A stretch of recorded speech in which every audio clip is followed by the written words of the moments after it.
தாங்கள் வந்தா காரணம்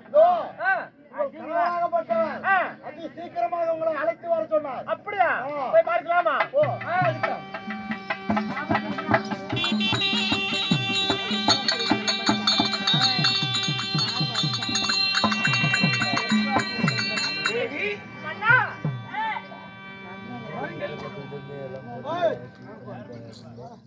வைகுந்த பீடத்தில் எப்படி தெரியுமா? எப்படி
தம்பி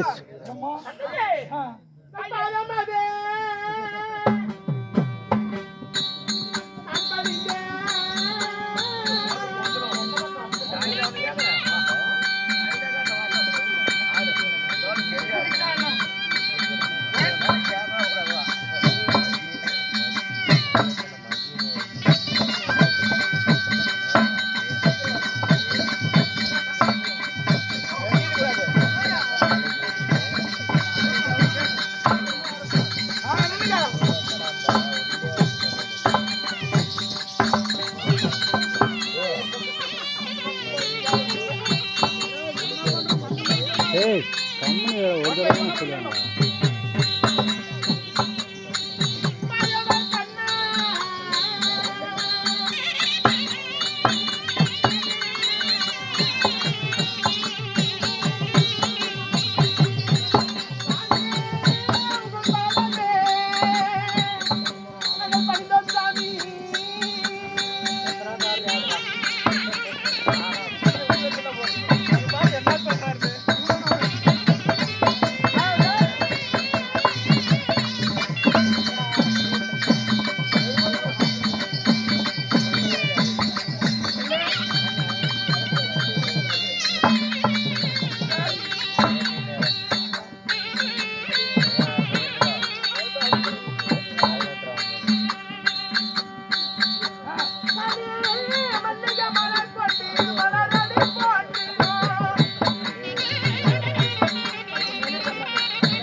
அத்தனை அன்பு உள்ளங்களுக்கும் நமது நாடுகை கலைமன்றத்தின் சார்பாக செல்வம் கிராமி யூடியூப் சேனல் வழியாக நன்றி. உனக்கு பொண்ணான சொப்பனம் அனுக்காதே பொண்ணான சொப்பனம் நானும் கண்டேன்.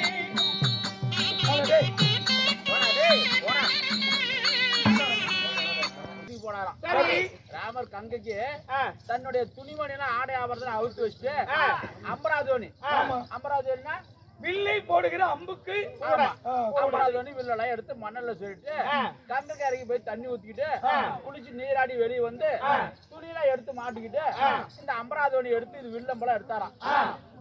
அப்ப வில்லம் எடுக்கும் போது அந்த வில்லு தேர மேல குத்திச்சான். தேரைன்னா தவக்கல மாதிரி அது ஒரு இனம். அந்த தேர மேல குத்தி இருக்கும் போது ராமர் கேட்டாராம், ஐயோ தேரைய உன் மேல அம்பு போடும்போது என்கிட்ட சொல்லிருக்கலாம் இல்லையா அப்படின்னு ராமர் கேட்கும் போது அந்த தேரை சொன்னிச்சான், கடவுளே உங்களால் படைக்கப்பட்ட உயிர் ஜீவங்களால எங்களுக்கு துன்பம் வந்துச்சுன்னா ஐயோ ராமான்னு ராமா ராமான்னு உங்களை கூப்பிடுவோம். அந்த ராமரே இந்த பாவத்தை செய்யும்போது நாங்க யார கூப்பிடுறது அப்படின்னு தேரை சொன்னிச்சான். அப்ப ராமர் வந்து தன் மனைவி சீதா பிராட்டியார் ராவணன் தூக்கிட்டு போகும்போது கூட கண் கலங்கலையா இந்த தேர சொல்லும்போது கண் கலங்கி அழுதாராம். அது மாதிரி இந்த வேஷக்காரன் ஆட வச்சு மத்தாளக்காரன் அழுவ வச்சா கூட உங்ககிட்ட குறை சொல்லலாம் வாத்தியார்கிட்ட. சரி நீங்களே இப்படி ஆட்டம் ஆடி இப்படி கலக்கி வச்சாலும் சோறு வச்சுங்களப்பா அவன் நாங்க யாருட்டு போய் குறை சொல்றது? அப்படியா? அதனால தேவர்களே தேவி என் திருமணி பொற்பாதங்களை பணிந்தபடியால் தேவாதி தேவர்கள் 33 தேவர்கள் அனைவர்களும் நீடூழி வாழ வேண்டும் என்று என்ன சொல்கிறீங்க தெரியுமா? சொல்லி கொடுங்க எப்படியே ஏங்க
ஐயனுடைய திருப்படி பாதங்களை படுத்தபடியால் ஏறும் புகழும் சீரும் சிறப்புடனே மச்ச மகிழ்வி எல்லை இல்லா சந்தோஷம் புனிதமடைந்து பாக்கியமடைந்து நீடூடி வாழ்வாயாக.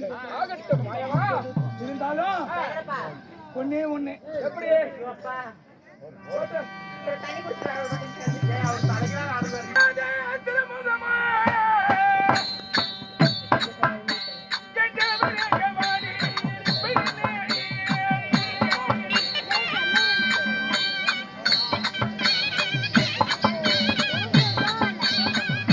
டேய் பையா சூப்பரான அவனுக்கு இப்போ வந்துடும்.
திருமுகங்கள் சொந்திருக்கின்றன. பூக்குள்ளைச்சி அவைய குரலைச்சி என்னை நாடி ஐயனை தேடி வந்திருக்கின்றான். ஐயன் நடந்தது சொல்லிருந்தேன்.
அபயம் என்று தேவர்கள் எல்லாம் ஒருமித்து கூடி ஆயனை தேடி என்னை நாடி அழுகுரலோடு கூக்குரலோடு அதே சத்தத்தோடு அடியான நாடி வந்திருக்கின்றார். யாது காரணம்?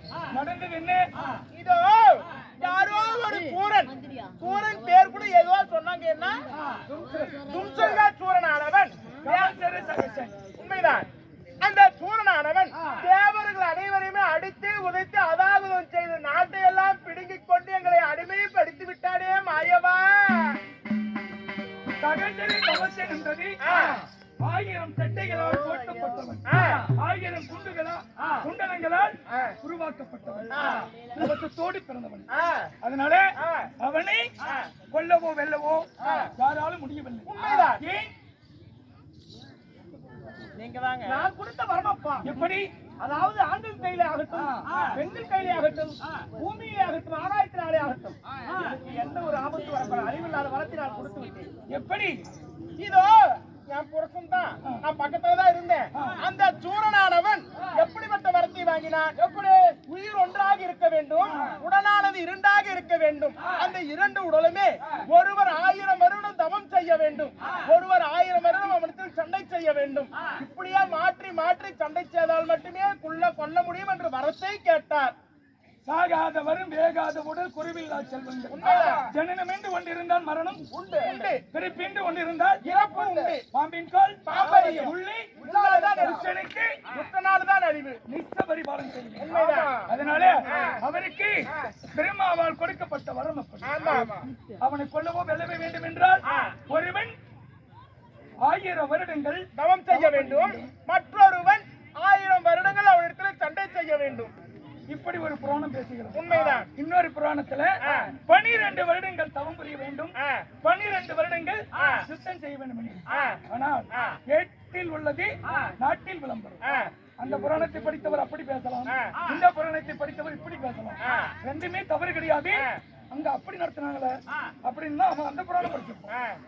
அதுல புராணங்கள் பல விதமாக 7 புராணங்கள், ஒரே புராணத்தை 7 பேர் இயற்றிருக்கிறார்கள். ஒவ்வொருவரும் அவருக்கு தகுந்தாற் போல இயற்றிருக்கிறார்கள். அதுவே குறையதும் கிடையாது. அதனால சரி, அப்படி அவனை கொள்வதாயிருந்தால் யாராலும் முடியவில்லை. அனைத்து தேவர்களும் திருப்பிடித்து விட்டார். அந்த அறைக்கு இடத்தில் இருந்து மீளவோ தண்டனையில் இருந்து தப்பிக்கவோ விடுதலை பெறவோ வழி தெரியாமல் தான் உங்களை தேடி வந்தோம். உண்மைதான். சரி, கவலை கொள்ளாதீர்கள்.